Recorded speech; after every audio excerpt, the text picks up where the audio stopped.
Pengertian ide pokok. Ide pokok adalah gagasan yang menjadi pokok bahasan dalam suatu paragraf, sehingga sering disebut juga dengan gagasan pokok, gagasan utama, ya. Itu adalah nama lain dari ide pokok. Jadi, yang namanya ide pokok itu adalah ide atau gagasan yang dikembangkan menjadi sebuah kalimat. Nah, kalimat itu nanti bisa jadi kalimat utama dan kalimat penjelas. Nah, letak ide pokok itu ada di kalimat utama. Dalam satu paragraf itu hanya ada satu ide pokok, seperti yang sudah dijelaskan sebelumnya, bahwa ketika kita akan membuat cerita, pasti idenya itu ada satu, ya, atau gagasannya itu ada satu, sehingga kita bisa mengembangkan dari ide tersebut menjadi kalimat-kalimat, ya, bermacam-macam kalimat. Letak ide pokok ada di kalimat utama. Ya, kemarin sudah dijelaskan bahwa kalimat utama itu ada yang di awal. Kalau kalimat utamanya di awal berarti itu nama jenis paragrafnya adalah deduktif. Kalau kemudian kalimat utama juga ada yang di akhir. Kalau kalimat utamanya ada di akhir berarti jenis paragrafnya namanya induktif. Kemudian ada juga kalimat utamanya yang di awal dan di akhir paragraf. Berarti namanya adalah jenis paragrafnya yaitu campuran. Dalam sebuah paragraf, kalimat utama didukung oleh kalimat penjelas. Ini sudah dijelaskan di hari Rabu, ya. Kemudian, fungsi ide pokok itu untuk apa? Kenapa kita harus membuat ide pokok atau harus menentukan ide pokok?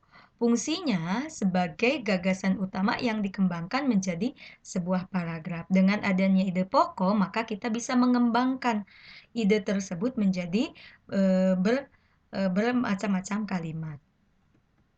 Kemudian memudahkan dan mempercepat pembaca dalam memahami sebuah bacaan. Dengan menentukan ide pokok, kita bisa lebih cepat memahami sebuah teks atau bacaan. Bagaimana cara menentukan ide pokok?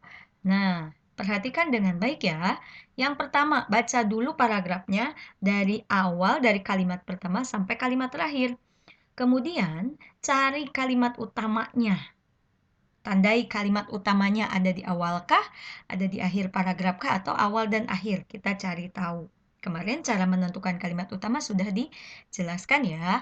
Kemudian tentukan juga kalimat penjelasnya. Kalau ketemu kalimat utamanya, otomatis kalimat penjelasnya juga akan kita temukan. Kemudian tandai kalimat utamanya, kemudian kalimat penjelas dan informasi penting dalam sebuah paragraf. Nah, ini yang paling penting. Yang paling penting dalam membuat ide pokok adalah yang pertama, cara membuat ide pokok itu bisa diambil langsung dari kalimat utama. Ya, bisa diambil langsung dari kalimat utama. Ya, atau mempersingkat kalimat utama, dihilangkan kata-kata yang tidak pentingnya. Ya, cari kalimat-kalimat yang pentingnya saja. Jadi dipersingkat kalimat utamanya. Kemudian yang terakhir, membuat kesimpulan dengan mengajukan pertanyaan dalam benak kalian atau dalam pikiran masing-masing. Tanamkan, paragraf ini membahas tentang apa sih? Nah, untuk menentukan kalimat utama itu ada 3. Ya, ada 3 cara. Boleh salah satu kalian gunakan. Bisa diambil langsung dari kalimat utamanya, ditulis kembali kalimat utamanya, atau dikurangi atau dipersingkat kalimat utamanya, atau biar lebih mudah, paragraf ini membahas tentang apa sih? Nah, dengan mengajukan pertanyaan seperti itu. Langsung kita ke contoh ya. Ini contoh yang kemarin tentang kalimat utama. Coba kita tentukan nanti ide pokoknya.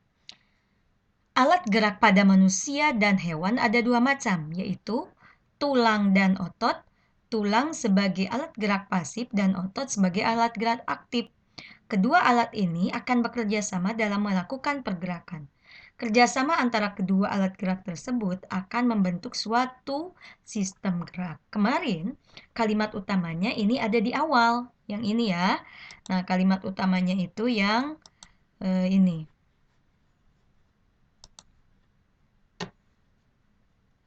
Alat gerak pada manusia dan hewan ada dua macam, yaitu tulang dan otot. Itu adalah ininya, kalimat utamanya. Lalu bagaimana cara menentukan ide pokok dari kalimat utama tersebut? Yaitu bisa ditulis ulang, bisa juga disimpulkan.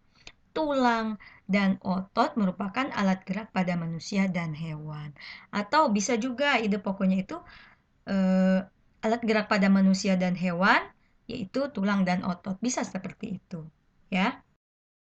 Kemudian kita lihat contoh yang kedua. Ini juga sama. Kemarin kalimat utamanya sudah kita tentukan, yaitu ada di akhir ya, ada di akhir ini. Ada di akhir paragraf. Untuk itu,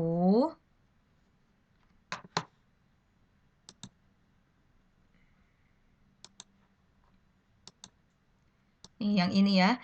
Untuk itu kita harus mengikuti anjuran pemerintah agar terhindar dari virus COVID-19. Ini adalah kalimat utamanya. Ya, ini kalimat utamanya. Sedangkan dari tidak sampai pandemi ini adalah kalimat penjelas. Nah, dari kalimat utama ini, kita buatlah ide pokok membahas tentang apa sih paragraf ini, yaitu membahas tentang anjuran pemerintah agar bisa terhindar dari COVID-19. Apa aja anjurannya? Ada di kalimat penjelas, yaitu tidak saling berdekatan, ya, menggunakan masker. Itu adalah anjuran yang dilakukan oleh pemerintah agar terhindar dari COVID-19. Nah, kemudian contoh yang ketiga. Ini juga contoh yang kemarin kita sudah tahu kalimat utamanya itu ada di awal dan juga ada di akhir. Membahas tentang apa sih kalimat utama tersebut atau paragraf ini? Yaitu membahas tentang belajar, kegiatan belajar online, ya. Bagaimana kegiatan belajar online itu dijelaskan di kalimat penjelas, ya. Kalimat katanya gini, proses pembelajaran ini dilakukan secara online. Sejumlah situs menyediakan program belajar online melalui yang berbayar ataupun yang gratis. Jadi ini ide pokoknya atau gagasan yang menjadi pokok dalam mengembangkan kalimat di paragraf tersebut.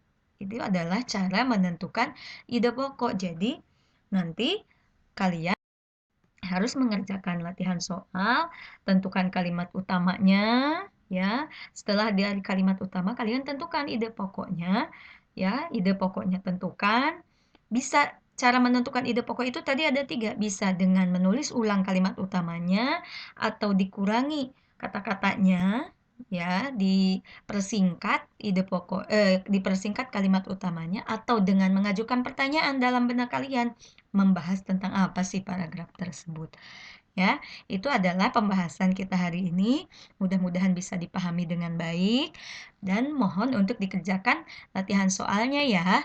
Latihan soalnya ada nanti akan dibagikan oleh guru ya. Mohon nanti dikumpulkan kembali untuk diperiksa. Terima kasih. Wassalamualaikum warahmatullahi wabarakatuh.